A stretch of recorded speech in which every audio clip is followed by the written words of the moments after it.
The subcommittee will now come to order, and I recognize myself for 5 minutes for the purpose of an opening statement.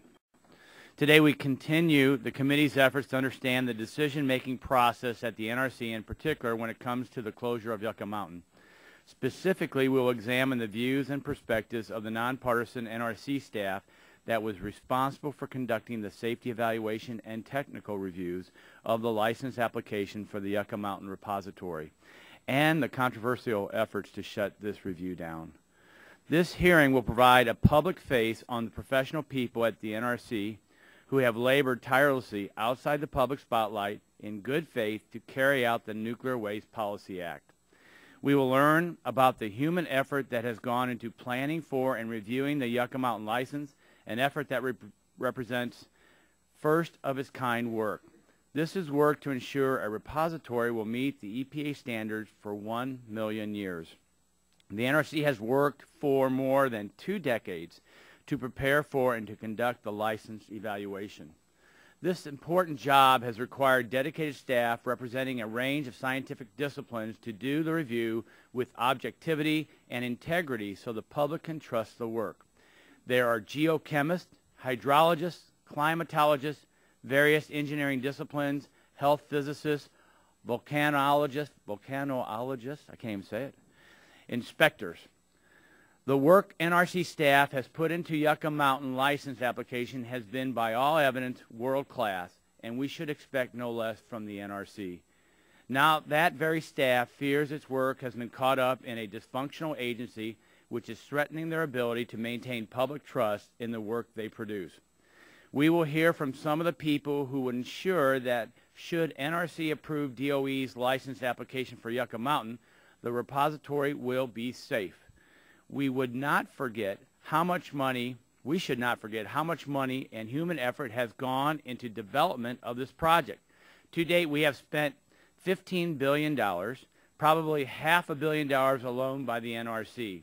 The American ratepayer and the taxpayer are owed something for this effort, yet that effort risks getting swept away by the political agenda of this administration and the NRC chairman. It is important for this committee to gather information about what is behind the license review work in terms of staff expertise, years of commitment, and integrity. We want to learn the facts about the status of the work. Is it complete? What else needs to be done? And what kind of direction they receive from the chairman and the NRC management to shut down their work. Last week, we took troubling testimony from the Inspector General about the chairman's influence and actions that strategically worked to impose his views on the commission. Now we find this virus has infected even deeper than we imagined, with manipulation by senior management of career staff's scientific findings. These staff who worked on the program can explain exactly where they were in completing their work. They can explain what they were doing to carry out their responsibilities under the Nuclear Waste Policy Act and how the chairman and the commission's actions affected this activity. And they can explain what they believe it will take to resurrect the review of the Yucca Mountain application. We can also get the facts about the current efforts to preserve the staff's decades of work on this project and whether those efforts will provide the public a full view of their analysis. This is new information we will examine today to determine whether staff continues to be restricted in providing a full and transparent report of their work to the public, which has been promised by the chairman. We want to understand how information flows from staff who seek policy guidance up to the commission and how that has been handled when it comes to the Yucca Mountain license, and whether they believe staff is getting the support it needs from management, the chairman, and the commission. Let me express my gratitude to the witnesses from the division level. Dr. Kotra, Dr. Stabline, Mr. Mosani, Mr. Kokako, and their supervisor, Ms. Haney, for taking the time to appear today. It is unusual to hear directly from staff, but this Yucca Mountain matter is unusual in itself, and your testimony is very important to our investigation. And I do appreciate your attendance, and with that, I yield back my time, and I will turn now to the ranking member, Mr. Green, for 5 minutes. Thank you, Mr. Chairman, and thank you and the witness for your patience. I apologize for running late. Thank you for holding a hearing. I want to thank our witnesses, like our chair did, for appearing before the committee to discuss the issue of Yucca Mountain. As you know, I recently toured Yucca Mountain with and went on Codell, organized by Chairman Shimkus, and I appreciate the opportunity to view the facility up close and to meet with local individuals to hear their thoughts on Yucca Mountain. There have been a lot of discussion in this committee on the decision by the administration not to proceed with Yucca Mountain. We've had a long series of hearings related to the majority's ongoing investigation. Today we will hear from the NRC staff on their thoughts regarding Yucca Mountain, whether they feel the issue was properly handled. While I appreciate hearing from staff, I've read the testimony, and this is beginning to sound a bit like wearing the NRC's dirty laundry, but it seems like we do that in Congress pretty often. On June 14th, this committee held a hearing with the NRC IG on the report entitled The NRC's Chairman's Unilateral Decision to Terminate the NRC's Review of DOE Yucca Mountain Repository License Application. The Inspector General's report found that Chairman Jasko had not been forthcoming with the commissioners, but that ultimately he acted within his authority as NRC chair, none of which suggests the NRC violated the law.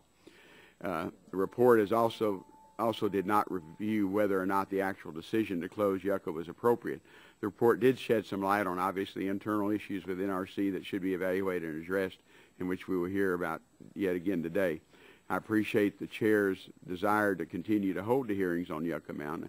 As I've stated several times, the U.S. alone produced 806 billion kilowatt hours of nuclear power in 2008, making us the biggest producer of nuclear power in the world. No matter what decision we make on Yucca Mountain, we still have a nuclear waste disposal issue.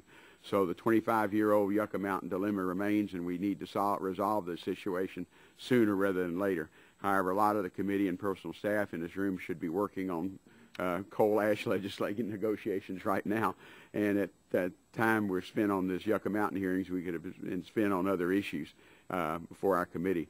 I hope when we return from the recess we'll have a bipartisan coal ash bill to mark up, Mr. Chairman, in the full committee, and we can begin working on other issues in our jurisdiction. I yield back my time. Gentleman yields back his time. Chair now recognizes the Vice Chairman of the subcommittee, Mr. Murphy, for 5 minutes. Thank you, Mr. Chairman. I know we've been delayed here, and it's important we hear the witnesses, so I'm going to waive my opening statement in just a minute for the record. Gentleman yields back his time. Chair now recognizes the ranking member of the full committee, Chairman Emeritus, Mr. Waxman, for 5 minutes. Thank you very much, Mr. Chairman. This is the fourth hearing this subcommittee has held on the Yucca Mountain Nuclear Waste Repository, and today's hearing will examine the concerns of some of the NRC staff about the decision to terminate the NRC's review of Yucca Mountain. I appreciate the witnesses being here today, and sharing their concerns with the committee. I can understand why technical staff who have worked for years on Yucca Mountain are frustrated and angry that the NRC may never approve or deny the license application. I believe they care deeply about the mission of the NRC and its role as an independent agency. But what I have a hard time accepting is the assertion that the decision to cease review of the license application at NRC was somehow a unilateral decision by a rogue chairman. The Secretary of Energy determined that Yucca Mountain is not a workable option. The Department of Energy, which would be responsible for actually building the repository and managing the waste, asked to withdraw the license application. In the fiscal year 2011 budget passed in April to avert a government shutdown, Congress allocated no money to DOE for Yucca Mountain and just $10 million to NRC to close down the licensing review. For fiscal year 2012, the NRC commissioners approved a budget requesting just $4 million in order to terminate all Yucca Mountain program activities. And OMB allocated no money to NRC for the high-level waste program for 2012. I understand why some members believe the decision to shut down the review of Yucca Mountain was political, but from what I've seen, the key decision was DOE's. DOE decided to withdraw the license application. Once DOE made this decision, the NRC's options were limited. Continuing its review risks squandering millions of taxpayers' dollars. While I've said on several occasions that the Yucca Mountain project merits independent and objective oversight, I am also concerned that this subcommittee's myopic focus on Yucca Mountain has diverted its attention from other pressing nuclear safety issues. This week, we learned of significant nuclear safety problems in the United States from two different sources. First, Congressman Ed Markey and Peter Welch released a GAO report about radioactive leaks from underground pipes at the nation's nuclear power plants. As nuclear power plants age, their underground piping tends to corrode, but the condition of many underground pipes at plants across the country is unknown. GAO noted in its report that NRC has no plans to evaluate the extent to which voluntary industry initiatives are adequate to detect leaks and corrosion in these underground pipes. As a result, GAO found that NRC has, quote, no assurance, end quote, that these initiatives will promptly detect leaks before they pose a risk to public health and safety.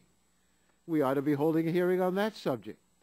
Second, an investigation by the Associated Press concluded that federal regulators at NRC have been working closely with the nuclear power industry to keep the nation's aging reactors operating within safety standards by weakening those standards or not enforcing them. The AP investigation found what it called a recurring pattern. Quote, reactor parts or systems fall out of compliance with the rules. Studies are conducted by the industry and government, and all agree that existing standards are unnecessarily conservative. Regulations are loosened, and the reactors are back in compliance. We ought to be investigating that issue. The GAO report and AP investigations raised serious concerns about the safety of reactors in the United States, especially as NRC continues to consider and approve additional license extensions for the aging fleet. But we aren't talking about that today. We are again talking about Yucca Mountain, a program with no funding and no apparent future. I question whether this is the right priority for our nation. That said, I thank the witnesses for being here today. I look forward to their testimony. I understand their concerns. I feel their pain. But if DOE puts in an application, then DOE withdraws its application. It's hard to rule on that application. And then when there's funding no longer available, I don't know what NRC under any chairman could do under those circumstances. Yield back my time. Gentleman yields back his time. They've called one vote on the floor, so I think the way we'll proceed, if it's okay with my friends in the minority, is that we will go vote, then we'll come back, and then we'll start your testimony after we do the swearing in. And with that, I'll call it. Mr. Chairman, that would be, what, about 10 minutes? We should be back 10, 15 minutes? Well, it's a 15-minute vote, so I would say we'll start in 15 or 20 minutes. Oh, yeah, and I want to ask unanimous consent that anyone who has a written opening statement they want to submit for the record be allowed to do so without objection, so ordered. The hearing is adjourned. I mean, recessed.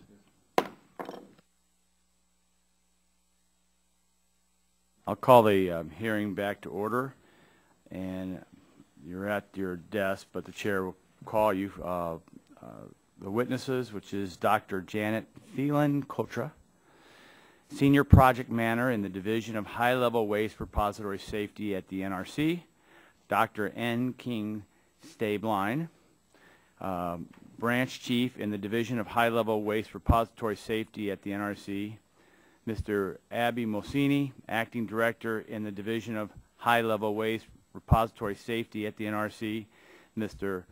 Lawrence Kokako, Acting Deputy Director for the Office of Nuclear Material Safety and Safeguards at the NRC, and Ms. Katherine Haney, Director of the Office of Nuclear Material Safety and Safeguards at the NRC. Again, thank you for joining us. As you know, the testimony that you're about to give is subject to Title 18, Section 1001 of the United States Code. When holding an investigative hearing, this committee has the practice of taking testimony under oath. Do you have any objection to testifying under oath? No. No. And for the record, all respondents stated no. The chair then advises you that under the rules of the House and the rules of the committee, You are entitled to be advised by counsel. Do you desire to be advised by counsel during your testimony today? No. No. Okay, and the chair acknowledges that all participants stated no. In that case, if you would please rise and raise your right hand, I will swear you in.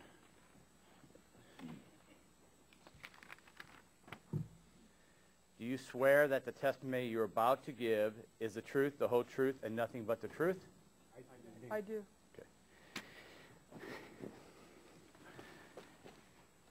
Thank you very much, and we'll now go into 5-minute summary of your written statement.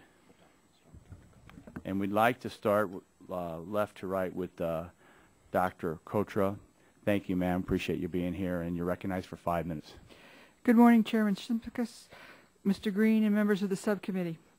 Thank you for inviting me to participate in your hearing today. My name is Janet Kotra. I work as a senior scientist and project manager in the Division of High-Level Waste Repository Safety at the NRC. I joined NRC more than 27 years ago as a postdoctoral fellow. I have been one of the major contributors in developing NRC's regulations for the proposed Yucca Mountain repository. Along with my scientific and engineering colleagues, I have participated in the NRC staff's independent safety review of the license application for the proposed repository at Yucca Mountain and in preparing portions of the NRC staff safety evaluation report, which you will often hear referred to as the SER. As leader of NRC's high-level waste public outreach team, it has also been my job to organize and conduct more than 36 public meetings and workshops in Nevada and California to explain NRC's oversight role, regulatory process, and review procedures. Of the many hats I have worn at NRC over the years, this has by far been one of the most personally satisfying and enriching. I spent more than 10 years on the road meeting with people of the affected units of local government and from the affected tribe near Yucca Mountain, Nevada, the Timbisha Shoshone. I spoke with people about NRC's oversight role and review procedures. I helped individuals and local officials understand their options for participating in NRC's hearing process. I explained how the NRC staff reviews and considers public comments on proposed NRC regulations. I listened to people's concerns and learned how to be more effective as a public servant. Among the comments I heard over and over again were, how will NRC make its safety decision? And how can we affect NRC's decision or take part in your process if we don't even understand how your decisions are made? Over the course of those 10 years, we worked hard at becoming more transparent. We took the steps needed to make our speech clearer, our documents more available, and our presentations more understandable. We assured our audiences that once the application came in, we as independent scientists and engineers would conduct a thorough, technically sound, and fair review. We also promised that our findings in the form of an SER would be made available for all to see and evaluate for themselves. And then those findings, along with the application and all contentions admitted by an independent hearing board, and there were almost 300 of them, would be subject to an open and impartial hearing before any decision would be made to deny or authorize construction of a repository at Yucca Mountain. I assured people over and over again that this would be the case because I believed it myself. I believed it because this is how NRC conducts business. This is how NRC's licensing process has worked when NRC decided whether or not to license reactors or other large nuclear facilities throughout our more than 35-year history. And I believed it because it's consistent with the law, consistent with NRC's regulations, and consistent with our role as an independent safety regulator as established for us by you, the Congress. Then, as reported recently by the NRC's Inspector General, Chairman Yatsko ordered staff to postpone issuance of SER Volumes 1 and 3. Division staff and managers became concerned that the other commissioners might not be fully aware of the policy, legal, and budgetary consequences of such redirection, and felt that guidance from the entire commission was called for. I was directed to prepare a staff memorandum for all 5 commissioners to be signed by the office director, Ms. Haney. We hoped that given an honest assessment of the facts, fair-minded commissioners would see the need to provide staff with clear policy direction as we struggled to honor our conflicting duties and instructions. We were told, however, that the memorandum should make no reference to any of the related policy issues and that I should prepare it only as a status report. Over the coming months, using a highly irregular process, I was asked to incorporate an inordinate number of changes from senior agency managers. I was willing to comply despite my growing reservations so long as descriptions of the program's history and status remained reasonably accurate and consistent with my knowledge of the facts. Only later in September of last year did it become clear that rather than to just postpone issuance of individual SER volumes, the chairman's intent was to terminate the staff safety review altogether. Using the continuing resolution as justification, the chairman directed us that all work on the SER must stop, including Volume 3 on post-closure safety, which was already complete and undergoing management review. Written guidance came later on October 4th. The chairman met with us in the staff Yucca Mountain team meeting just after Columbus Day. He explained that the decision to shut down the staff's review was his alone and that the staff should move to shut down the NRC's Yucca Mountain program altogether. This despite the fact that then, as now, the Nuclear Waste Policy Act remains in effect, the hearing process continues, and I'd have to disagree with Mr. Waxman's assertion, and no commission decision has even today been issued on whether the application can legally be withdrawn.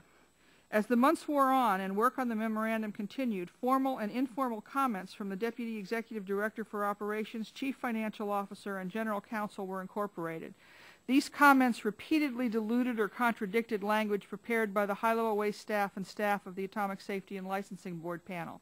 Both had described the severe difficulties faced by our offices struggling to cover the costs of shutting down a complex and valuable national program and infrastructure while at the same time supporting an ongoing hearing. Eventually, I could no longer, in good conscience, agree with the memo I was preparing. I formally withdrew my concurrence consistent with NRC's procedures on February 1st of this year.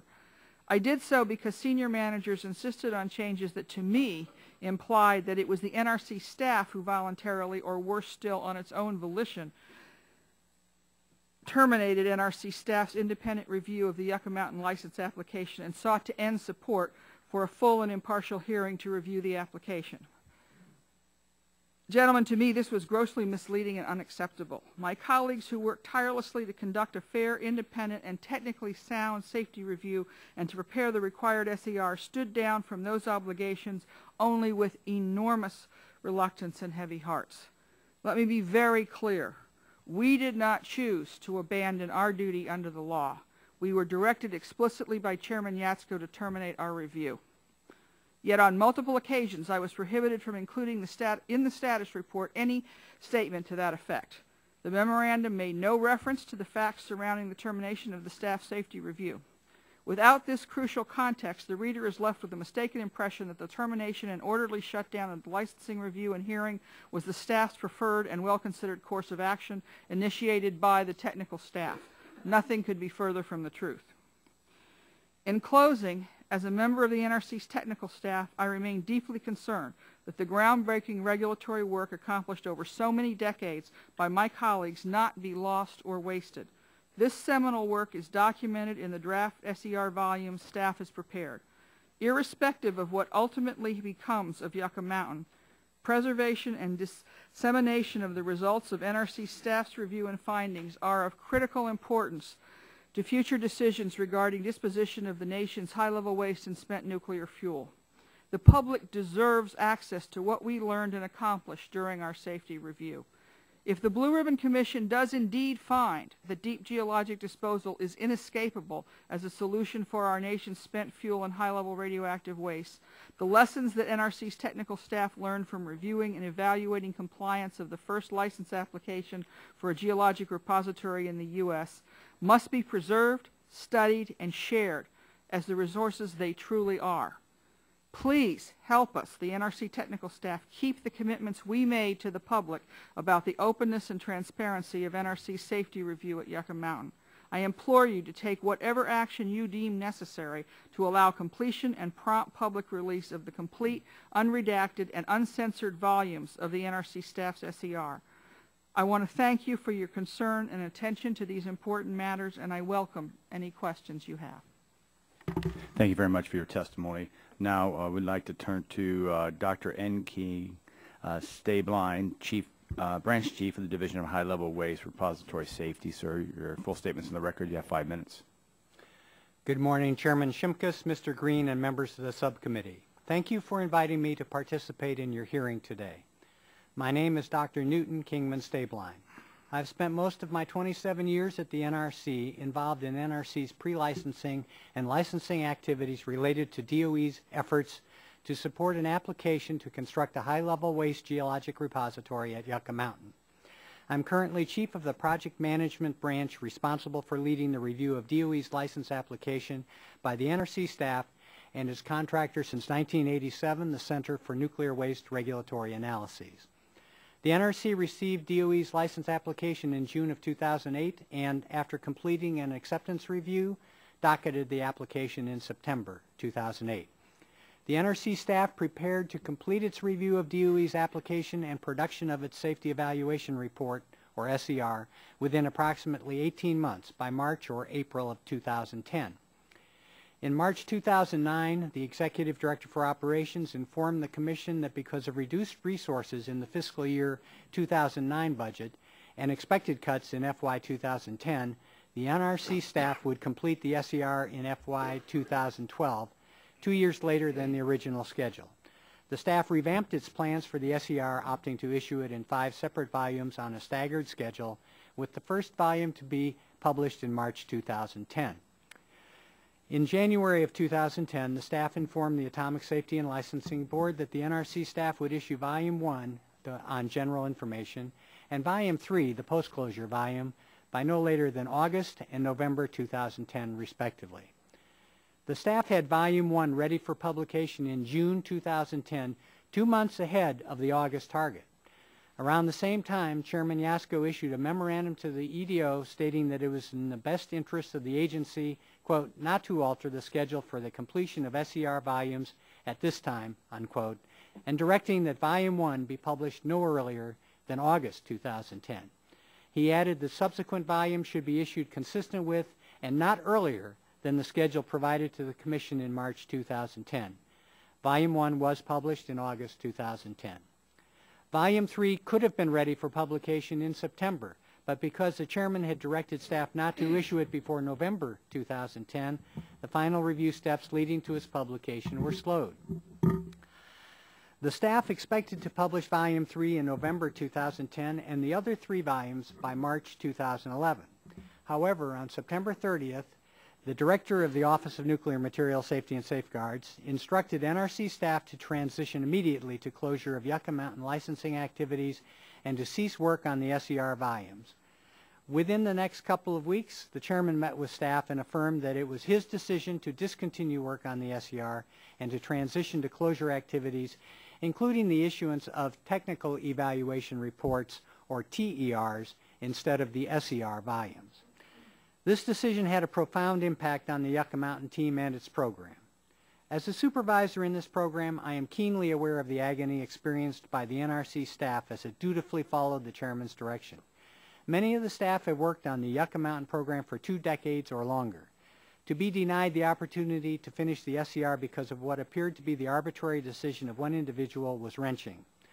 The staff was not aware of any substantive discussion and airing of issues at the Commission level, as would be expected for a decision of this magnitude. Although the staff was deeply affected by the chairman's decision, it acted immediately to follow his direction to develop TERs with no regulatory findings in place of the planned SER volumes. On March 31st, 2011, the staff presented the post-closure TER to NMSS management for approval to publish. Over 2 months later, the NMSS office director disapproved publication of the document in its present form and stated that it would need modifications to be published. These latest developments are the most recent and clearest example of how the staff has been denied the opportunity to fulfill its duty to make its technical insights and information available to the nation and to thereby enrich the ongoing discussion about what path to follow in dealing with nuclear waste. The work of a generation of scientists and engineers continues to be systematically suppressed to the detriment of these patriots and the nation at large. Thank you. Thank you for your testimony. Now I'd like to turn to Mr. Abby Mosini, Acting Director in the Division of High-Level Waste Repository Safety. Welcome. Can your full statements into the record, and you have 5 minutes. Thank you very much, Mr. Chairman. Ranking Member Green and members of the committee, thank you for the opportunity to be here today. My name is Abi Mohseni. I worked for the state of Washington before joining the NRC in 1990. I became the Deputy Director for Licensing and Inspections in the Division of High-Level Waste Repository Safety in 2006. I am currently the Acting Director of this division. I will briefly describe the division's role, accomplishments, and challenges. The U.S. Congress enacted the Nuclear Waste Policy Act, directing and entrusting the NRC scientists to determine the safety and security of the Yucca Mountain Geological Repository for the nation. NRC has invested almost 3 decades preparing for and conducting a safety review of the proposed Yucca Mountain design. My staff and I are quite used to challenges, reviewing the performance of a mountain over time frames of 1 million years using a first-of-a-kind, risk-informed, performance-based method is a challenge. But that scientific challenge seemed to be the easy one. Less than a year after the Department of Energy submitted its long-awaited license application to build a geological repository at Yucca Mountain, Nevada in 2008, our budget was cut by 30%. Despite that and subsequent cuts, we, NRC staff and scientists, impressed with the task entrusted to us for the nation's safety, absorbed the pressures and maintained our focus on our mission. Although resilient from our adaptation to budgetary pressures, we were unprepared for the political pressures and manipulation of our scientific and licensing processes that would come with the appointment of Chairman Yasko in 2009.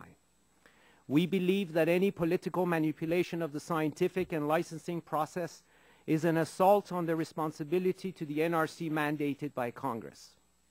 We staff felt that manipulation at the Commission level, as described in the NRC's Inspector General report, issued earlier this month, permeated the activities of my division by some senior managers. For example, some senior managers directed the staff to suppress information to the Commission by providing them a status report instead of a policy report on the closure of Yucca Mountain.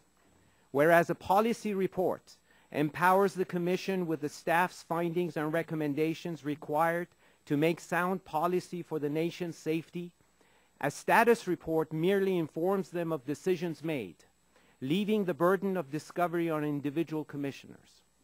Additionally, some senior managers contributed to the manipulation of the budget process and information to apparently make sure that the Yucca Mountain project would be left unfunded even if the license application was still before the NRC. Furthermore, apparently at the direction of the chairman and with the aid of senior managers, the disclosure to the rest of the Commission of the staff's views on the impacts of budget cuts and allocations were suppressed. I note that keeping the full Commission fully and currently informed is a statutory requirement.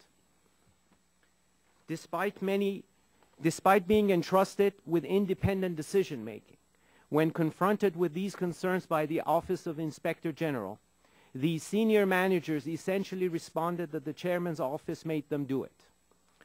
I ask who holds these managers accountable? Chairman Yasko? We at the NRC are at a crossroads. Apparently, the NRC senior leadership is ineffective in upholding the integrity of this agency. Politics are influencing some of the NRC staff's work. The question is, could politics at some point affect the staff's technical and regulatory findings and decisions? This is not where an independent safety organization should be. If the NRC were to find any of our licensees so lacking, we would require of them a corrective action plan. We should hold ourselves at least to the same standards. The NRC needs to enact a corrective action plan. I cannot overemphasize the importance of your oversight role. If it were not for your oversight, much of what has been revealed would remain behind closed doors. Given the recent revelations, I am not sure that you, the Oversight Committee, made up of the representatives of the citizens of the United States of America, entrust us at the NRC to always be and remain objective, independent, and credible to ensure the health and safety of the American public. We need to re-earn your trust. Thank you for this opportunity. Thank you, Mr. Mohseni. Now I'd like to turn to Mr. Lawrence Kokako, Acting Deputy Director for the Office of Nuclear Material Safety and Safeguards at the NRC. Sir, again, your full statement's in the record. You have 5 minutes. Thank you. Mr. Chairman, Ranking Member Green, and members of the subcommittee, my name is Lawrence Kokako, and I'm honored to appear before you today to provide my perspective on those internal NRC issues. Can you check and perspective on those internal issues that and I hate to interrupt you. Maybe pull it a little bit closer to you. Hello? That's much better. Thank you. I'll just start over if you don't mind. Mr. Chairman, Ranking Member Green, and members of the subcommittee, my name is Lawrence Kokako, and I'm honored to appear before you today to provide my perspective on those internal issues associated with the review of the Department of Energy's license application for the proposed repository at Yucca Mountain, Nevada. Currently, I'm the Acting Deputy Office Director for the Office of Nuclear Material Safety and Safeguards, although my official position is the Director of the Division of High-Level Waste Repository Safety. I have been with the NRC since 1989, and I have regulatory experience in reactors, materials, and waste. I had always wanted to be associated with a program of national significance, and when the opportunity to be the director presented itself, I enthusiastically accepted. Part of my enthusiasm was due to the repository safety staff itself. All employees of the NRC are dedicated to its mission to assure safety, security, and environmental protection, and members of the repository safety division are no exception. Moreover, in 1987, agency leadership, with great foresight, contracted with the Southwest Research Institute that organized the Center for Nuclear Waste Regulatory Analyses as the NRC's only federally funded research and development center, and to be a conflict of interest-free entity. Both the NRC and center employees have expertise in geological and related sciences and engineering, and they are dedicated professionals that have spent decades in preparation for this application. Besides wanting to work on a program of national significance, I wanted to work with these talented professionals. I recognize their unique set of knowledge, skills, and abilities in the challenging subject matter and the context for this important major federal action. Quite frankly, I am very concerned about the loss of this disposal expertise as spent nuclear fuel continues to increase and the U.S. program is now uncertain. I hasten to add that geologic disposal remains the internationally recognized means to isolate high-level radioactive waste for very long time periods. The Nuclear Regulatory Commission is an independent agency, and as such, the agency has the responsibility to demonstrate this independence by openness and transparency in its deliberations and decision-making. This can be displayed by collaborating and ensuring all information is available and discussed. Agency independence and internal processes should be jealously guarded, and the appearance of political influence in such deliberations and decision-making should be avoided at all costs. Given that the Congress did not amend the Nuclear Waste Policy Act or enact other legislation to discontinue development of Yucca Mountain, other legitimate internal processes could have occurred. For example, the Atomic Safety and Licensing Board could have agreed that the Department of Energy could withdraw the repository application. The Commission itself could have overturned the June 29, 2010 Atomic Safety and Licensing Board's decision promptly, or alternatively, the Collective Commission could have decided through a vote in subsequent staff requirements memorandum that the staff should formally suspend its review pending legislative or other adjudicatory action. Staff would have willingly followed any outcome from a faithfully executed legitimate process. Until such decision, staff was under the distinct impression that it could continue its safety review as long as sufficient funding existed. Further, I would go so far as to say that many think as I do. The nation paid for this review, and the nation should get it. I would like to have seen the Commission act collegially to address this issue. As noted in the recent Office of Inspector General report, the decision to close the program by the end of fiscal year 2011 was made without the entire Commission being fully informed or acting in concert. When this became apparent, executive staff leadership should have acted as a brake to afford Commission information and time to assess and develop appropriate program direction. This would have enabled more budget information and more budget and program information to rise to the entire Commission and would have precluded decisions based upon incomplete information or perception. Regardless of NRC's evaluation of the technical merits of the application, the staff takes no position on actual construction and operation of the proposed repository. Ultimately, it is up to the Congress to determine whether to build and operate the facility. Any such national policy decision by Congress would be based upon the science and engineering performed by the Department of Energy and subsequent safety evaluation and adjudication by the NRC, assuring that this meets the standards set by the Environmental Protection Agency.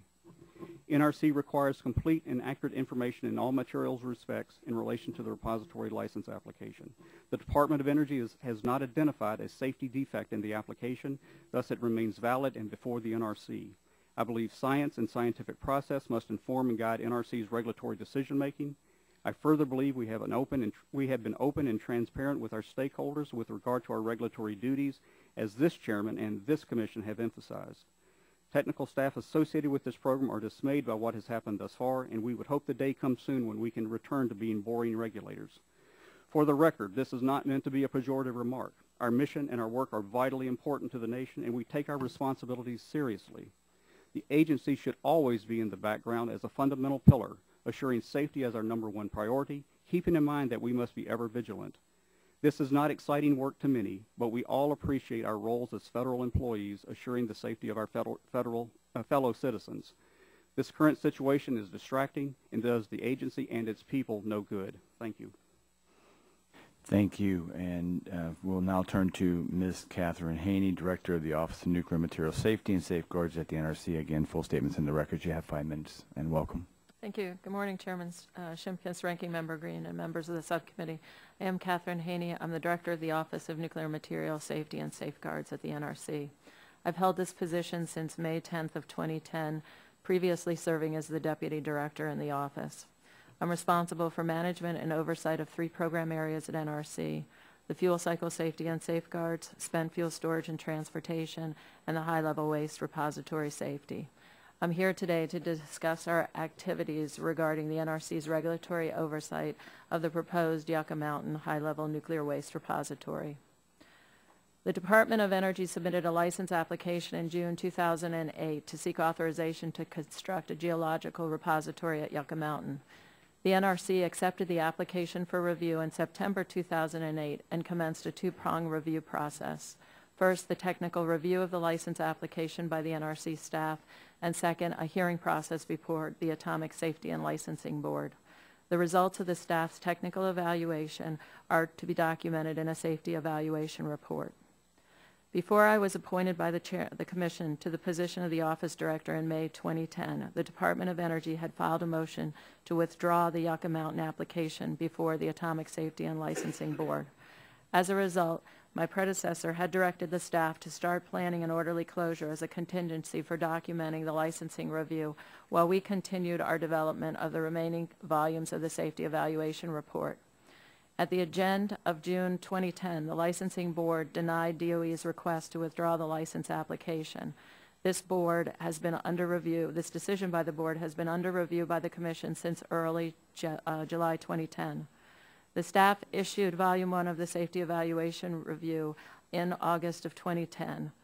Over the course of the remainder of fiscal year 2010, my staff continued with the licensing review in preparation of an orderly closure plan in case the Commission overturned the Board's June 2010 decision or the Congress enacted the appropriations requested by the President in the 2011 budget.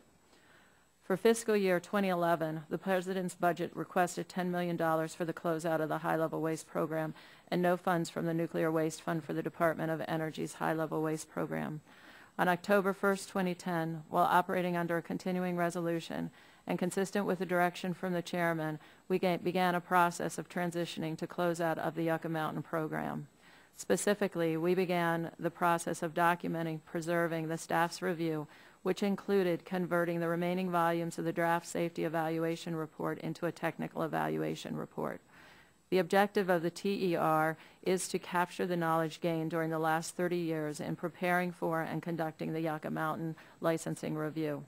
It is our belief that by thoroughly documenting the staff's technical review and preserving it as appropriate for publication and public use, the agency will be best positioned to respond to future direction from the Commission, Congress, or the courts. I believe this action was consistent with Commission policy, the general principles of appropriations law, and applicable guidance from the Office of Management and Budget and the Government Accountability Office on expenditure of funds under continuing resolutions.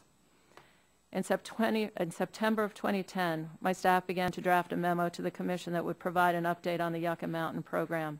The scope and purpose of the memorandum evolved over a number of weeks as external and agency internal factors such as budget parameters, individual commissioner and commission actions, and inquiries from Congress extended the dialogue regarding the future of the Yucca Mountain program.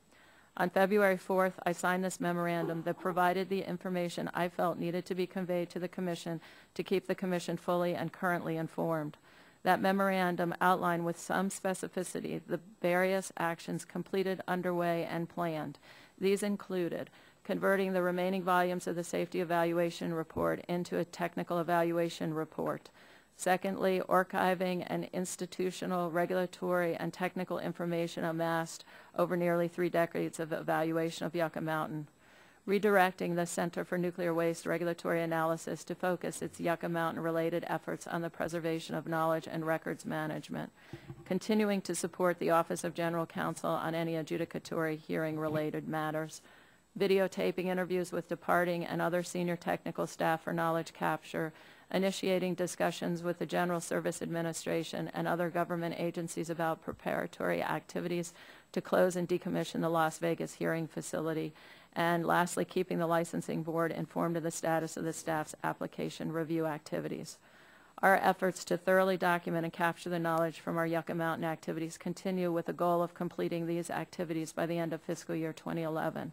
No resources have been requested for this activity in fiscal year 2012.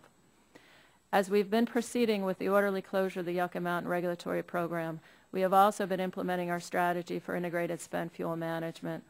Given the expected delay in the availability of a repository for high-level waste, the nation will accumulate an increasing inventory of spent nuclear fuel.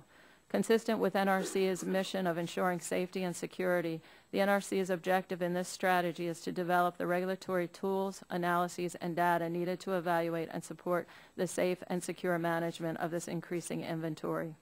We are pursuing this strategy in collaboration with a broad array of external stakeholders. And this completes my prepared remarks. Thank you. Thank you very much. Thank you all for your statements and your testimony. Before we go to questions, I ask unanimous consent that the contents of the document binder be introduced into the record and to authorize staff to make any appropriate redactions. Without objection, the documents will be entered into the record with any redactions the staff determines are appropriate. Mr. Chairman, may I ask just a parliamentary question? You're risking it, but you can. We have a document before us that says not for public disclosure. Is that just for the members' review, or are we allowed to refer to it in the questioning? Yeah, that submission is part of what's in the document binder, and you can refer to it. Can refer to it. Thank you, Mr. Chairman. Thank you.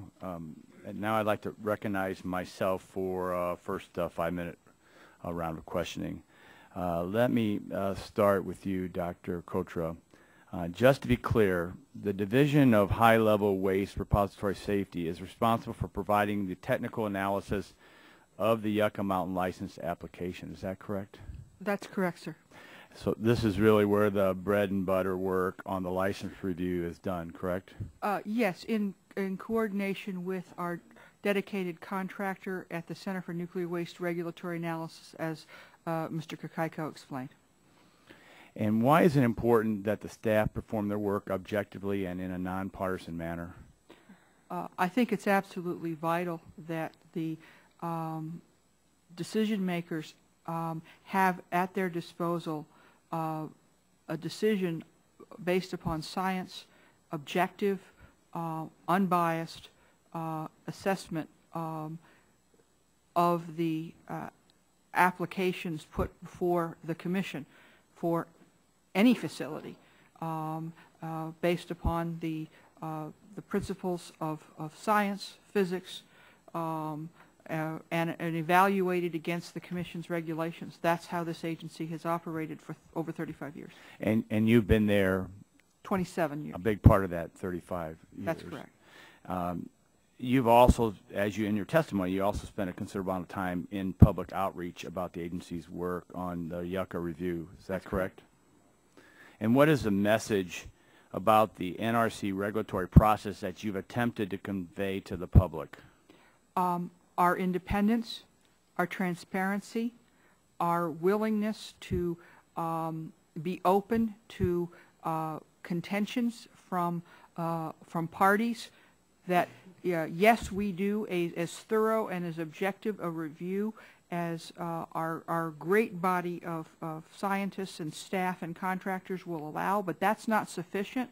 That our rules allow for a full and open and nonpartisan, impartial hearing process where those parties are free to bring forward criticisms not just of what the applicant provides, but also what the staff finds in its independent review. And if those are admitted to the hearing, and as you well know, the vast majority of over 318 contentions were admitted by the hearing board, and we were prepared to go forward and adjudicate those in our hearing process. So what I told the stakeholders in Southern Nevada and in California was that if there is merit and those contentions are backed by science and engineering evidence and witnesses, then the board hears those. And on those occasions when the staff is wrong, the board may find against the staff. And that's okay. That's how the process is supposed to work. So your message really rests on integrity. Absolutely. Absolutely. So when it comes to integrity of the process, do you believe that the actions by the NRC leadership over the past year have affected the integrity of the NRC? I think it's cast a very serious cloud on that, and it troubles me deeply. Do you believe the actions by leadership of the NRC have undermined what you've tried to convey to the public? It's in stark contrast to what I've tried to convey to the public. Yes, sir. So let me just turn to Dr. Stabline, Dr. Mulsini, Dr. Kokako. Do you agree with this initial round of questioning on NRC on integrity, and that there's now a question of the entire NRC process based upon leadership, Dr. Stabline? I definitely do. This is one of the things that we're fighting to get back. In the 27 years I've been with the agency, we've been very proud of a couple of things. Our independence from political pressures and our scientific integrity and the integrity of our process to protect the public health and safety. I think that has slipped, and we are in danger of losing that. Mr. Mulsini? I do agree. Dr. Kokako, Mr. Kokako? Thank you. I can't speculate on other parts of the NRC, but I have always felt that if you can be turned in one area, you can be turned in another. So I do have some concerns. The NRC is still a federal agency. There's a lot of employees in diverse areas. Is this specific to your area, or is this feeling being spread throughout the entire NRC? Is that question? It's whoever would like to respond. I would just say that my area of expertise and experience, at least recently, at least since 1993, is confined to the Division of High-Level Waste Repository Safety. Okay. Anyone else like to? My time has expired, and now I'd like to recognize the ranking member, Mr. Green from Texas, for 5 minutes. Thank you, Mr. Chairman. And like I said earlier, I want to thank each of you for coming before us today, because I have a concern about the decision that was made or hasn't been made, but the actions that have been taken based on what's happening at the Yucca Mountain. And that's why this subcommittee is looking at it. And I appreciate you as career employees. I know most of you have been with the agency since the late 80s or early 90s, so you've actually served under 4 different presidents. Ms. Haney, you're the only one that I know you became Deputy Director in May of 2010. And how long have you been with the agency? A little over 20 years. I started in 1981, served 2 years with the agency, worked as a consultant for 6 years, and then came back in the late 80s. And since 1989, I've been employed with the agency. Okay. So I, too, have as long a record as my colleagues at the table. Okay. I guess my concern is that the American people, and we expect you to do your job. And you've been there for all these years. Has there ever been, that any of you can remember, something like what's happened at the commission, that there was a decision made based on a continuing resolution I don't have any doubt that it was legal, but again, Congress made the decision years ago to decide on Yucca Mountain, and we haven't done as good a job as you know, and you testified that in providing funding. But the decision was made to, well, not officially withdraw the application, but to do everything you could by shutting it down. Do you remember any other chair or anything else in your experience since the late 80s? I can recall of no precedent for this action, sir. It's unprecedented in my experience. I do not recall, but it doesn't mean I'm aware of everything that has happened in the agency. But for something that has become so apparent, so critical, so much challenged internally by all of us, including Ms. Haney, we all challenged that decision when it first arrived. So it's not like there isn't a precedence for it, and we would have accepted it based on precedence. At least in my memory, that never came up that there is a basis for such a redirection under a continuing resolution when you have carryover funds that carry you into the next year. And we're pretty much almost every year we've had continuing resolutions, but none that would have done such a dramatic redirection in a major national program. Okay. No, sir. Yes, sir. No, sir. I don't recall anything similar in the past, and I've worked for very short times in the executive director's office as well as commission offices. Ms. Haney? I'm not aware of any either. Okay. Ms. Haney, let me ask you about your memo of February the 4th. This memo outlines the status of the NRC staff work on the closure of Yucca Mountain licensing review and appears several times in the witness testimony. When you first decided to write the memo to the commission in last year, what was its purpose? When I first worked with staff to develop the memo, it was probably in the early September timeframe. And at that point, we did not have any guidance from either the executive director of operations or from the commission level with regards to the future of the program. I was aware of statements in the budget statements in the document for the fiscal year 12 budget. So consistent with what past practice, I thought it was prudent to prepare a status memo to the commission telling them that we, just reinforcing our March memo to them that we can plan to use carryover funds from fiscal year 10 into 11 to complete the safety evaluation report. And by doing that, I would take it to the commission, give them the opportunity to know what our plans were. If they had a differing view, they could, through internal procedures, let staff know of that. I only have 5 minutes, and so, but in the last fall with the developments regarding the direction of high-level waste, the chairman told the staff to begin closure of Yucca Mountain licensing review and stop work on the safety evaluations. Commissioner Ostendorf asked the commission to overturn it, but that failed. Did these events change the purpose and scope of your memo? Yes. Mr. Mosini's suggestion in your testimony that you, quote, senior managers directed the staff to suppress information to the commission by providing them a status report instead of a policy report on the closure of Yucca Mountain. Ms. Haney, how did you respond to that? Anyone direct you to suppress information to the commission? No. Okay. Dr. Coulter, you expressed in your testimony that the final version of the memo implied that the NRC staff was who decided to terminate the NRC's review of the license application. Is that one of the reasons you cite for submitting a formal non-concurrence with the memo? That is the primary reason that I submitted a non-concurrence, sir. Okay. I assumed it was common knowledge the chairman made the decision to close down the program? Not initially. Okay. Dr. Coulter, does anyone at NRC or the commission really believe that this was the technical staff's decision? Certainly not now. Okay.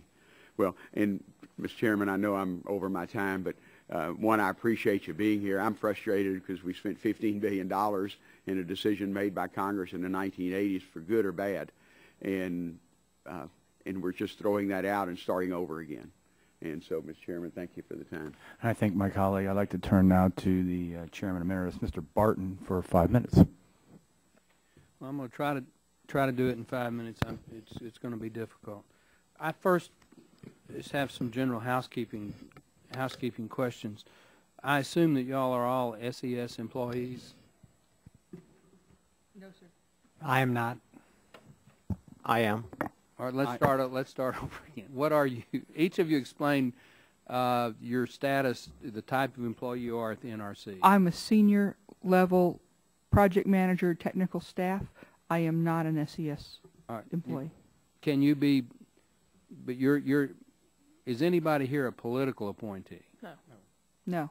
So you're all hired based on merit, and you can be fired based on merit according to whatever the protocol is on review. Is that correct? That's correct. Who's the highest ranking person here? I am. And you are I'm a senior executive service office director. And you are an office director. Correct. Who's the next highest? That would be me. And what are you, sir? I'm a senior executive service member. I'm currently the acting director for the office, acting deputy director for the office. Acting. So you report to Ms. Haney? Yes, I do. Okay. Who's next? I'm next. I'm an SES member as well, and I am the acting division director, permanently as a deputy division director. Are you equivalent to Dr. Kokako? Kokako. Dr. Kokako would be my division director regularly, but he's moved to an acting deputy director due to the Japanese event, and I have backfilled behind him as the acting division director. I report to him generally in the division. You report to him and he reports to her? He reports to Kathy. What about you, sir? I am a grade 15 branch chief, that is non-SES, and I report directly to Mr. Massini.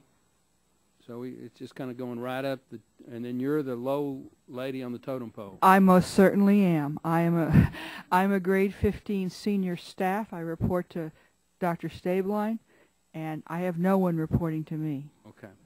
Now, Ms. Haney, who do you report to? I report to the Deputy Director of Operations, Michael Weber. And who does he report to? To the Executive Director of Operations, which is Bill Borchard. And who does he report to? At that point, you move on to the commission level, and he reports. So you're 2 levels below the commission. Yes. So you would normally, even at your level, you have no day-to-day interaction with the commission staff? On a day-to-day... With a commissioner. Typically, on a frequency of once to every other month, I meet on a one-on-one basis with the with a commissioner or with the chairman. Does everybody here consider yourself to be outside politics? I mean, you're professionals. You're whatever the job is, you do it, and you let the presidentially appointed commissioners and their political appointees handle the politics. Is that a fair statement? Yes. Everybody agrees with Yes. that? Mr. Moschini, we have a document that is listed not for public disclosure that was sent from you to Ms. Haney. It's apparently now going to be in the public record. Is that with or without your permission?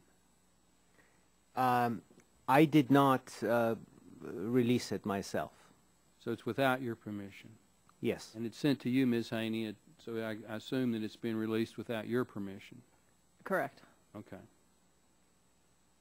Mr. Moschini, this is a pretty, to me, an unusual document. The gentleman will yield for a sec. That's tab 6 in the document binder that we submitted into the record. Okay. That you disagree with the decision not to approve the technical evaluation report as written for publication. I also disagree with the need to revise the TER, which is technical evaluation report. Did you feel when you wrote this that this might have some negative consequences on you? Or did Me? Yes, sir. Yes, I did.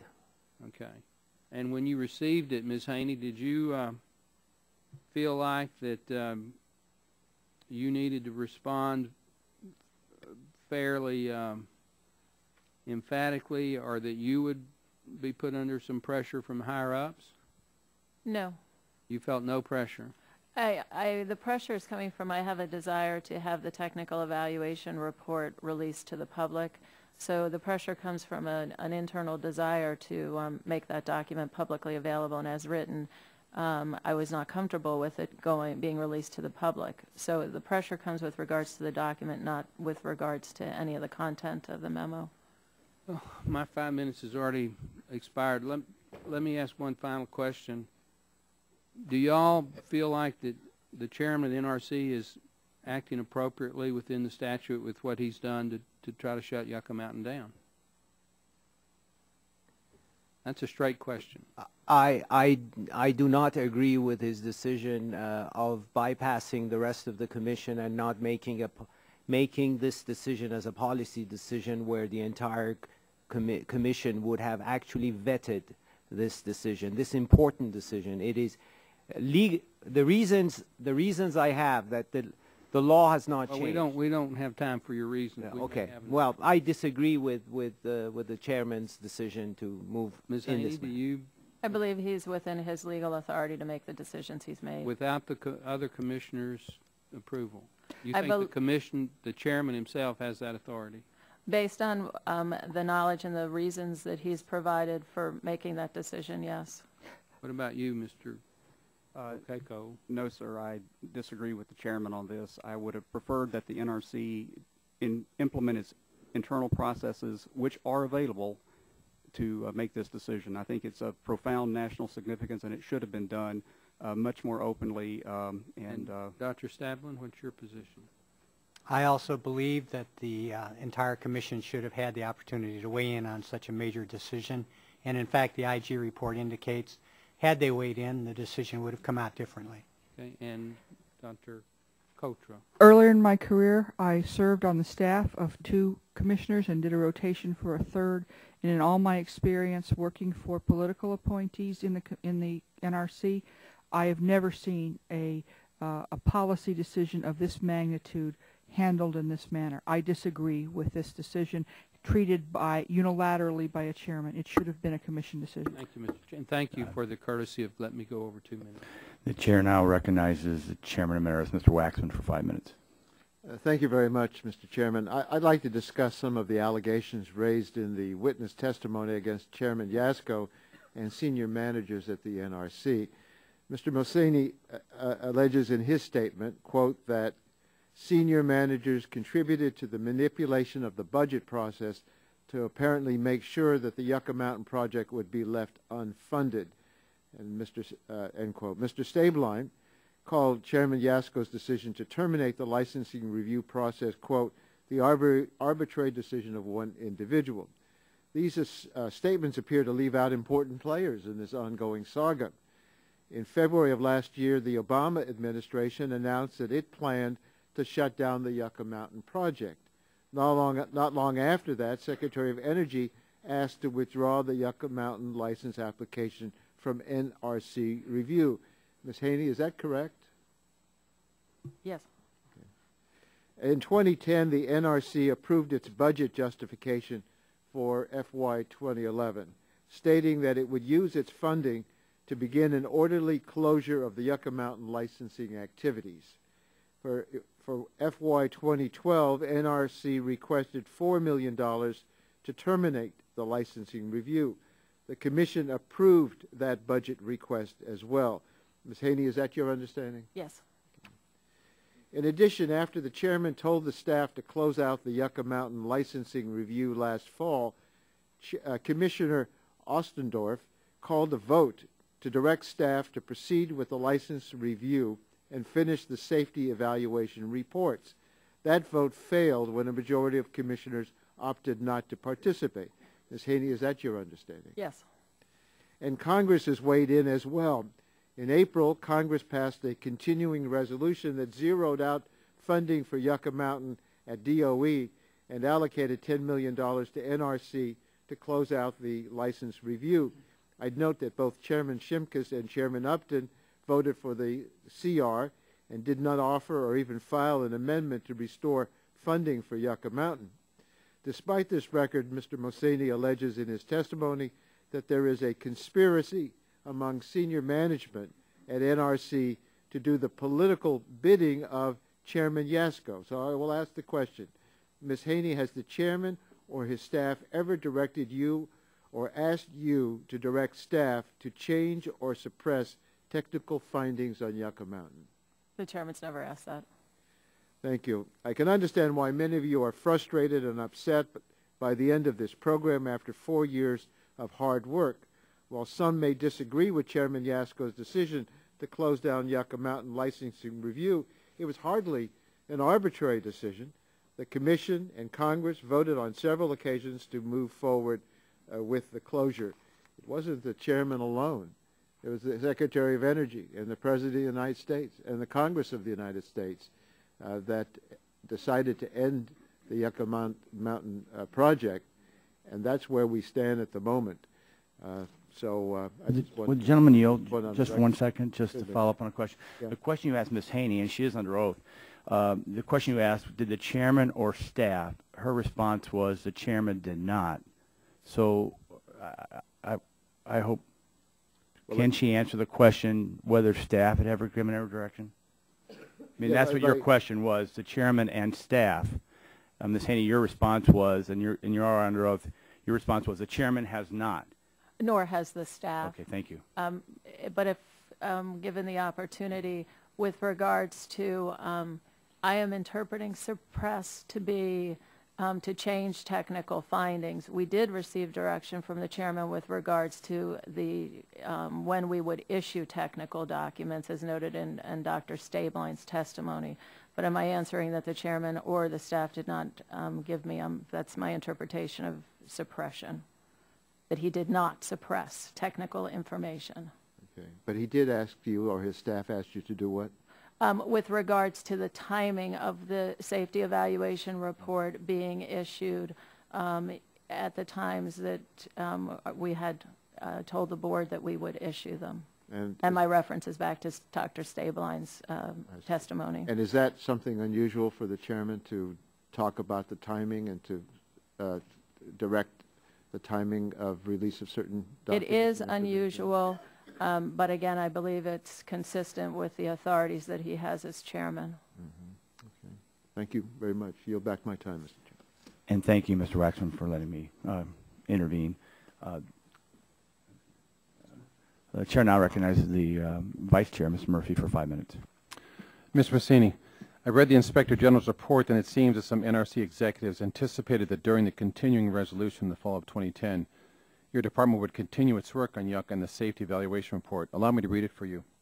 Quote, the Deputy Executive Director wanted to convey in the CR budget guidance memorandum that the staff would use FY 2010 carryover funds in FY 2011 to move ahead with license application review activities until they had a final decision from the Commission. This was a language the Deputy Executive Director originally inserted into early draft versions of the CR budget guidance memorandum, unquote, meaning there was money left over. I repeat, there was money left over to continue with the safety evaluation report and review of the Department of Energy application while the commissioners deliberated on whether to uphold or vacate the Atomic Safety and Licensing Board decision. This language was ultimately removed. Is that correct? That's correct. Is it your opinion that Chairman Yasko directed the removal of this language? I don't know personally for sure, but circumstantial evidence suggests that. Is it your opinion that by removing that language, the chairman was undermining the agency's independent work at Yucca? There is a connection there to be made. Mr. Mohseni, the director, Katherine Haney here, has testified that on October 1st, 2010, while the NRC, like all government agencies, was operating under a continuing resolution, the department began to convert the remaining volumes of the safety evaluation report into a technical advisory document devoid of scientific findings. Is there a difference between a safety evaluation report and technical evaluation report in terms of what they mean for policymakers? Is there a difference in content? There is. All right. Is it true that technical evaluation report would lack scientific findings and conclusions reached by the department in your work? The safety evaluation report would have regulatory compliance findings. It would also have a technical assessment. The technical evaluation report would just have the technical assessment without the regulatory compliance. So if you were directed to do one and not the other, there would be a distinct difference in content between the two documents. Am I correct? Yes. And it's possible that the safety evaluation report could contain information that would validate Yucca and dispel safety concerns. Am I correct? Correct. So if you were told not to do a safety evaluation report but to do a technical evaluation report, there would be direct suppression of data. Am I correct? Yes. From a licensing standpoint, the ultimate decision for the nation was whether or not it meets the regulation, so that piece of information would not be available. So is it your opinion that the chairman of the NRC specifically directed the staff in your department to delay publication of the safety evaluation report until after he published a budget memorandum that would end your department's work? Am I correct in that?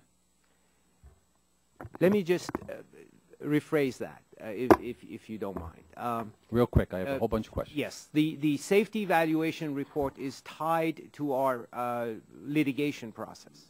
And the timing of release of that would have been consistent with what we had announced to the board. And the intervention by the chairman put us off course. All right. Mr. Massani, you recently appealed to the full commission to intervene in connection with your concerns about manipulation and suppression of staff information. This is what we have in tab 7 there. What appears to be a copy of that petition. That's what you filed? Yes, sir. What led you to do this, real quick? The technical evaluation report was complete March 31st, as we had announced. And I was the final signatory on it. And we provided it to the front office. And 2 months later, we got the direction that I think you heard from the witnesses here that we were not authorized to release it unless it was revised. And you wrote in this document, in this division alone, I have witnessed the suppression and manipulation of programmatic and budgetary information to meet a politicized agenda. Is it your belief that this direction came from Mr. Yasko? Although I don't have direct evidence, but it seems like it's the same agenda. Right. In your testimony, you referenced the political pressures and manipulation of our scientific and licensing process that would come with the appointment of Chairman Yasko. Do you believe the source of problems at the agency today stem from Chairman Yasko's behavior and actions? The source might be there, but he couldn't do it alone if there were not enablers. I'm a psychologist. I'm familiar with enabling. I'd like to read you a couple statements from a speech and see if you're in agreement with this. This is regarding the mission statement of NRC. The NRC must foster initiatives that seek to further a culture within our own staff by encouraging programs such as differing professional opinions. Would you agree with that? Yes, sir. Do you think that culture exists in this situation? I've tested it, and so far I'm still sitting here before you. So. All right. But the culture of being allowed to have these professional opinions come into an official NRC report seems to be tainted. How about this one? Yes. How about this one, too? The process of the Commission uses to make policy decisions should always be open, accessible, and well understood by all. But the law as Congress has passed, the President signed it to law, it says the Chairman and the Executive Director of Operations through the Chairman shall be responsible for ensuring the Commission is fully and currently informed about matters within its functions. Yet it appears by directing a report to be done in one way and not the other, it seemed to be in violation of that law. Would you agree? Yes, I agree. Would it surprise you, one more statement, Mr. Chairman, would it surprise that those quotes I read you were made by Mr. Yasko himself in 2005? I'd like to submit this for the record, Mr. Chairman. Is there objection? Hearing none, so ordered. The chair now recognizes the gentleman from Pennsylvania, Mr. Pitts, for 5 minutes. Thank you, Mr. Chairman. Mr. Massani, to continue, you state your belief that, quote, at the direction of the chairman and with the aid of some senior managers, the disclosure to the rest of the commission of the staff's views on the impacts of budget cuts and allocations was suppressed, end quote. What were these views briefly? We had prepared responses to inquiries by individual commissioners and by inquiries from members of Congress. And we, the staff, were the first people to actually try to address those questions. As they were sent up through the chain, it had to be cleared at the chairman's office. And then the answers that went out were quite different than the ones we had forward. Okay. Mr. Massani, why would the chairman and certain senior managers seek to silence the staff's views on the impacts of budget cuts and allocations? In retrospect, after what the IG report, I can actually say that it's very clear that, in fact, to keep the others in the dark so that the decision would not be hampered to shut down the program. Isn't it true that keeping the full commission fully and currently informed is a statutory requirement? It is indeed. Why is it important that the full commission have an opportunity to hear the views of its dedicated and most experienced professional staff? Because the Commission's policy-making body heavily relies on the best information available to them to make policy.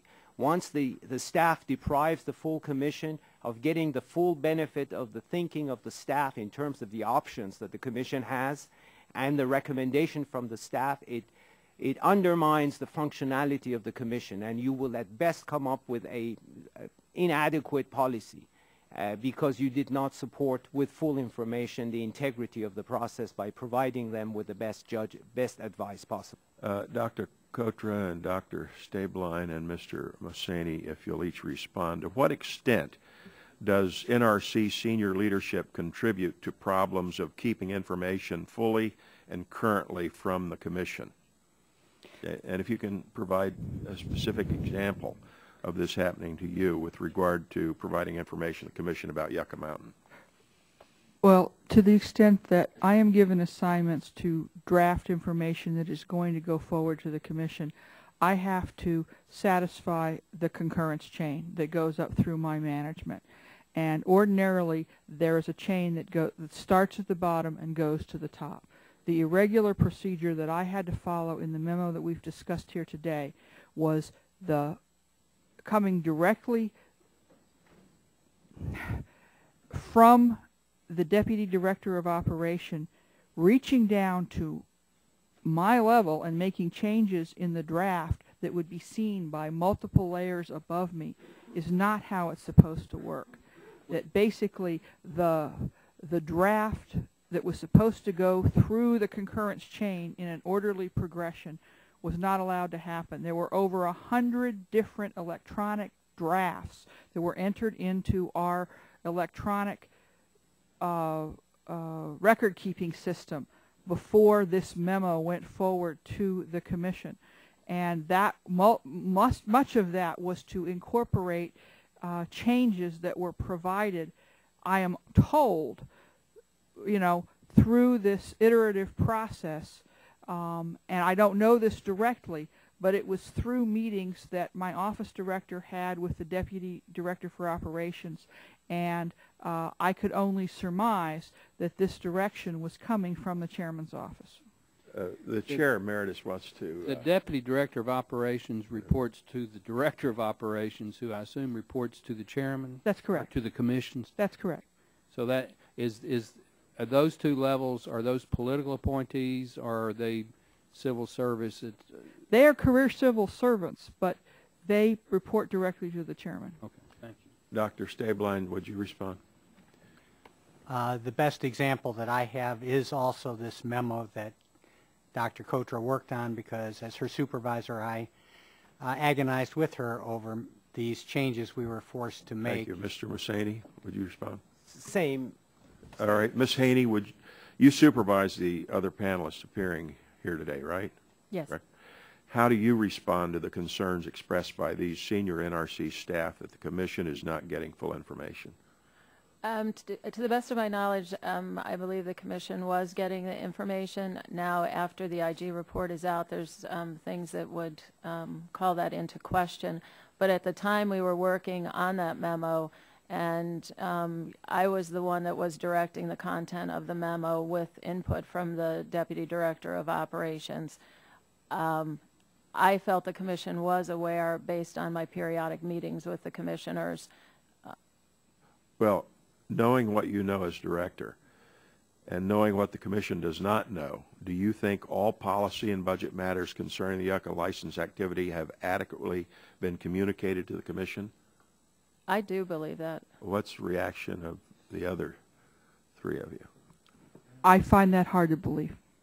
I specifically asked that question yesterday of at least one commissioner, and I had previously asked the others. The answer was no, we have not. Dr. Stabile.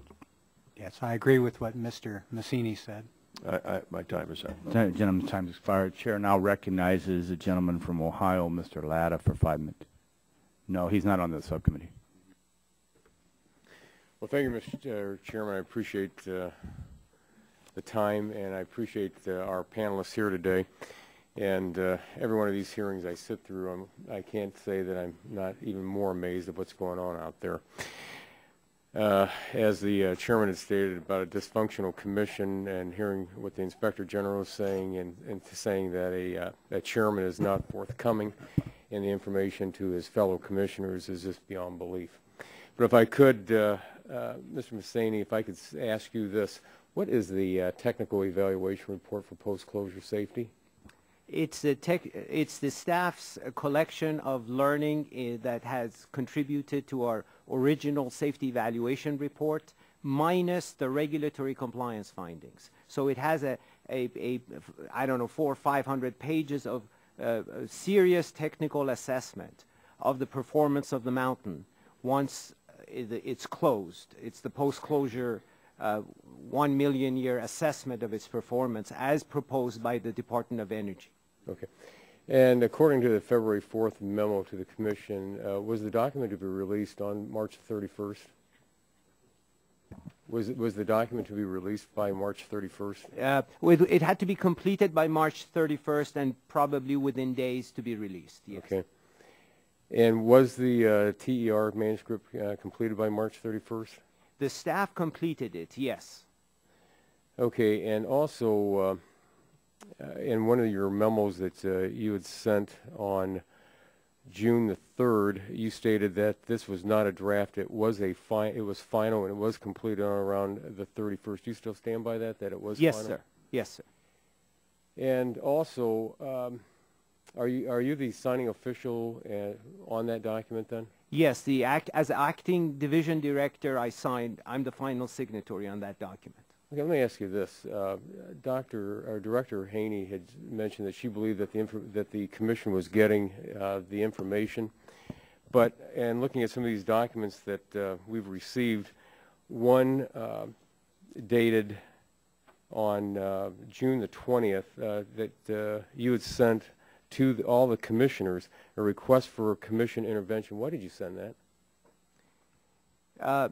This was the final straw for me.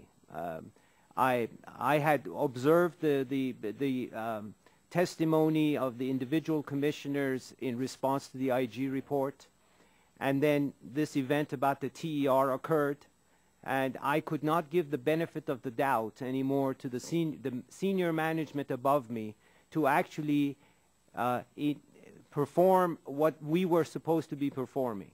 And I thought this still smelled like, even after the IG report is out, we still have not learned the lesson of actually maintaining a level of integrity in the process. Okay, and I'm not sure about the date on this one. I have two memos here. You have one addressed to the Commission, one to each commissioner by name. But in the second paragraph of it says, is this the enclosure then? It says, but within it says, on June the 6th, I was informed that additional redactions would be needed to release the TER. I respectfully disagreed with the decision not to release the TER as written and approved for the publication and public distribution. I also disagreed with the need to revise the TER. Attached is my email fully explaining my basis for challenging this policy decision. Did you get any response back from anybody on the Commission? Not from the Commission, but I think that Ms. Haney can address that. We've had the EDO respond at least immediate, on short notice on an list of actions that the EDO is taking on that memo. We're still awaiting Commission decision on it. Okay, let me go on with the February the 4th memo with the TER. According to that memo, was the TER was going to contain no staff findings of irregulatory compliance. Is that correct? That's correct. Okay. Are there staff findings about the regulatory compliance in that document? No. And did the Office of the General Counsel object to the TER or express any concerns about the document as it was written? No, they did not. Okay.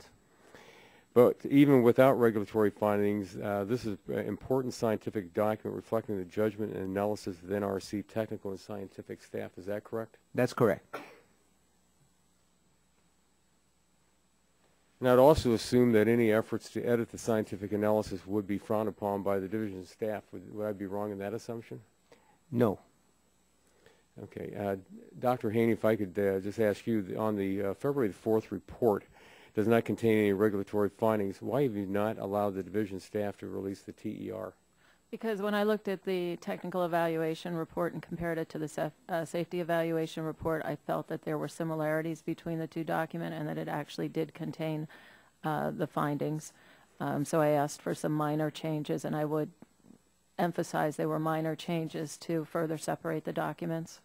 Okay, isn't it true that the TER specifically states that it does not include conclusions as to whether or not the DOE satisfies the Commission's regulations in the TER? That was the intent of the document, but I felt there were statements in there that were too similar to the safety evaluation report, and you could make a conclusion based on staff's technical findings. Okay, are there specific conclusions about whether the DOE license application for Yucca Mountain complies with the NRC safety regulations in the document? There is not a direct tie in the technical evaluation report to the regulations. However, there is a tie to the Yucca Mountain Review Plan that is a commission-approved document. Let me ask this. I just want to make sure I heard it correctly. When you were sending information up the chain, as we might say, did you believe that the commission was getting all the information, all the commission members? At the time that prior to the IG's report coming out, my answer would have been yes. But based on the IG report now, I would have to change that opinion. So you would have changed it to, what would your opinion be then? It appears that they were not getting some of the information that I thought that they had been getting. Okay. Thank you very much, Mr. Chairman. I yield back. Gentleman yields back. Chair recognizes the gentleman from Oklahoma. Oh, no, the gentleman from Colorado, Mr. Gardner, for 5 minutes. Thank you, Mr. Chairman, for the hearing today, and thank you to the witnesses as well for your time and discussion today. Dr. Stabline, what is the significance of SER Volume 3 in your opinion? The significance of the Safety Evaluation Report, Volume 3, is that it provides the staff's regulatory findings versus the Part 63 requirements for performance of the repository in the million years after it's closed up. And what was the status of the document when Chairman Yazko directed you to terminate review? It was very near being ready to be issued. Very near. Would it have taken much effort to finish it? No, in terms of resources, really very little resource to finish. So finished relatively easy then? Yes. Okay. Mr. Mohseni, according to your email exchange with Ms. Haney, which I believe is in tab 6, page 2, item 8 of what you have in front of you, you say the SER Volume 3 is complete in content with the Office of General Counsel's no legal objection and no open issues. Is that correct? Yes. When was the SER 3 completed with the Office of General Counsel offering no legal objection to the full content? Perhaps the latter part of the year 2010. So it was completed with the Office of General Counsel, you believe, latter part of the year in 2010? Yes, latter part of 2010. And we developed a reversible package, not the SCR. To get to a TER, we had to start from the SCR. And the work that went into it, my colleagues later called it a hybrid thing, to go from one document to another. So the terminology, we were not working on an SCR anymore. We were working on a TER. But by going through it, the initial phase, I think we completed the OGC concurrence in that phase. Okay, and so the document's essentially complete, save for formatting and copy edits. Is that correct? Yes. And of course, the office director comments prior to publication, obviously. The signature has to come from the office director. Until your email, was the Commission made fully and currently aware that the staff had substantially completed SCR Volume 3? Yes. Yes, okay. And so as far as the technical staff is concerned, the SCR will not fundamentally change and could be released to the public as of the time frame you mentioned, correct, at the end of the year? So that's correct. And what's the basis for saying then that its release is pre-decisional? It's pre-decisional because of the hearing process. Pre-decisional because first of all, the office director has not signed off on it, so therefore the document is incomplete, if you will, because that final signature is not on it. So but it's pre-decisional because of the legal aspects of it. Prior to, when we're ready to issue it to the board, it becomes public. So who makes that determination then? That final determination is by our office director. Okay, all right. The staff has done its work, but the office director's signature is necessary. Obviously, it's a licensing document, and the NMSS office director is in charge of making that final call. And so, Ms. Haney, then, on what basis are you making this decision that the SER is a draft? We just heard it's complete. I have not completed my review. A copy with the OGC changes in it has not been presented to me, and I have the direction from the chairman that the document is not to be issued until our original schedule, which was November. So did the chairman making the decision, and you're making the decision? There's a couple things going on. One is the chairman's June memo that said the safety evaluation report should be issued on the schedule that we had provided to the board, which was that volume 3 would have been presented for publication in November of 2010. So how many of the commissioners know there's a reversible SER on the shelf right now then? I think the use of term reversible SER is rather confusing. On October 1st, we began to work on a technical evaluation report. So the safety evaluation report stopped on September 30th of last year. All the commissioners, I believe, are aware that staff is working on a technical evaluation report that was being developed using the safety evaluation report as a basis document. So, but in terms of the SER, do you believe you have an obligation to keep the commission fully and currently informed? Yes. And have you done that? I believe I have. But the council report said that they didn't know certain things. I know I had numerous conversations, one-on-one conversations with all the commissioners as well as the chairman with regards to the status of the safety evaluation report and the technical evaluation report. I'm aware of what the IG report says also. And okay, and so and has the commission provided any guidance to staff on how to handle near complete SERs? No. Prior to the IG's report, you say there was you thought information was getting through. Now it appears that it wasn't. What information wasn't getting through? It appears some of the budgeting information. It appears so it didn't get through. Correct. And is that something that you should have had a conversation with them about? Certain elements of the budget I would have conversations with them, but that's not a primary responsibility of my job. That would be more our chief financial officer. Gentleman's time's expired. Chair recognizes the gentleman from Oklahoma, but before he assumes his time, I just want to clear something up that Mr. Latta had mentioned. Ms. Haney, you testified that before the IG report, you felt that all the commissioners' information, all the commission information to the commissioners was fully informed. And it's my understanding, based upon your written and oral testimony from the other four, before the IG report was submitted, you already questioned whether full information was being provided to the commissioners. Is that correct? And I see the four nodding yes. That's correct. And I want to also highlight that, Ms. Haney, you're their supervisor. Yes. So if your employees already have a view that the commissioners aren't fully informed, we have a problem here. And I'd like to yield 5 minutes to Mr. Sullivan from Oklahoma. Thank you, Mr. Chairman. Thank you, Mr. Chairman. And before I start my questions, I just wanted to, Congressman Gardner came up with, or had a question that I don't think was answered clearly by some of you. And I'd start with Ms. Haney. Does the commission know there is an SCR on the shelf with no legal objection? There's one on the shelf with no legal objection, yes or no?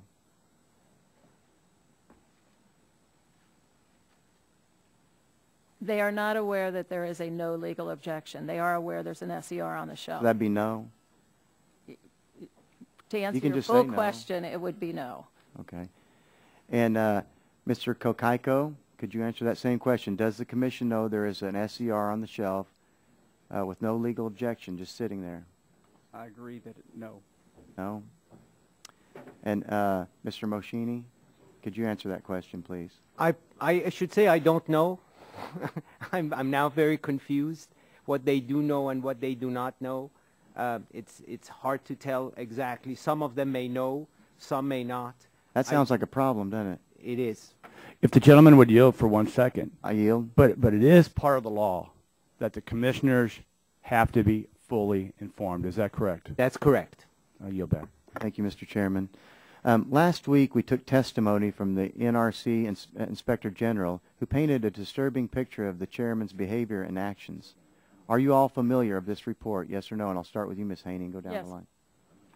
Yes. Yes. Yes. Sadly, yes. Okay. Mr. Moschini, the IG report found that the chairman acts as a gatekeeper for information to the commission and strategically withholds information to manipulate commission decisions. Are you familiar with that? That's my experience, what that I described today. That'd be yes? Yes, absolutely yes. Mr. Moschini, aside from the commission level information problems, what do you see in terms of information control among senior management? I think the senior managers were contributing to suppression of information.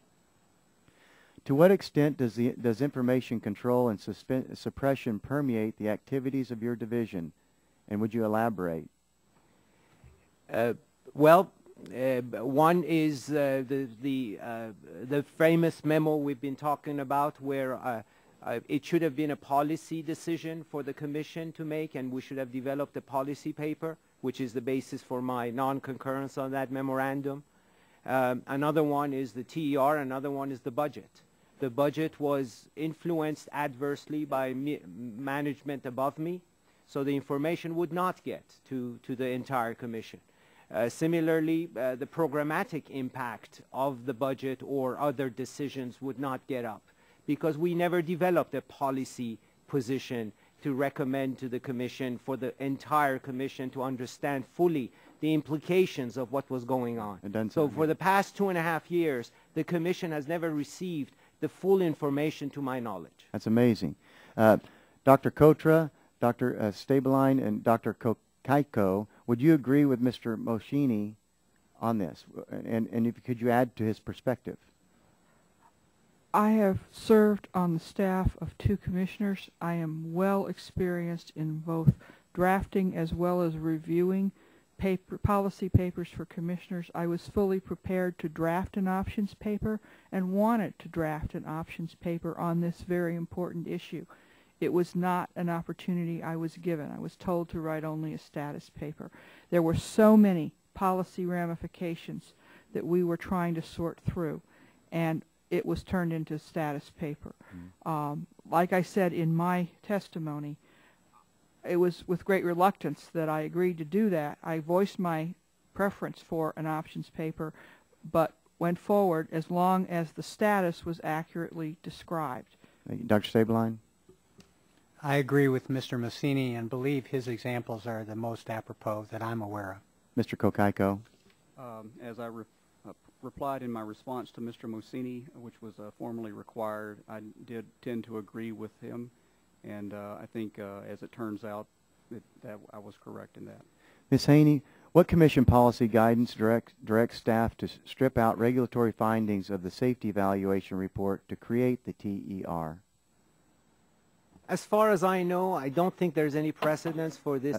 I think you was directing to Ms. Ms. I'm sorry. Directed towards Ms. Haney. Thank you, Mr. Chairman. I'm sorry. Thank you, Mr. Chairman. I was going to say thank you. We'll get to you next. I'm not aware of any regulatory guidance that would prescribe that. Okay. From your email exchange with Mr. Moschini, and that's tab 6, page 2, you say your direction to strip out staff conclusions on their analysis should be consistent with statements made by the chairman that the document would not contain any findings. Was the preparation of the TER under the direction of Chairman Yazko or the commission?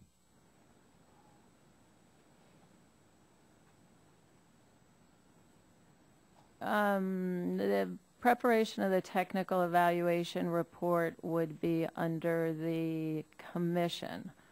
But my statement, my email, that was one of the considerations that I took into consideration. What was the preparation of the TER under the direction of Chairman Yazko or the commission? Was it yes or no? Can you answer it just quickly? It's fine. I'm going to try it again. How long have you worked there? I've worked there for multiple years, as you've heard. I mean, I was looking at the technical evaluation as a office document, and I was considering it from that standpoint. I did not consider the elements of your question. Gentleman's time is. Can I ask one more? Quickly. Is there any written document that outlines specifically what the chairman desires you to do? No. Okay. Thank you, Mr. Chairman. Gentleman's time's expired. We have votes on the floor. We really want to thank you. This is never easy, and we appreciate your forthrightness, your calmness under stress and strain, and we have to have an NRC that the American public trusts. You have to have a government that you trust. It's real. We're all in this together. I want to thank the witnesses for coming today and for the testimony, and members for their devotion to this hearing today. The committee rules provide that members have 10 days to submit additional questions for the record, and we hope that if they do so, in particular, that you would then get those back to us. Mr. Chairman, I would like to join you in thanking our witnesses, because that's the purpose of our committee.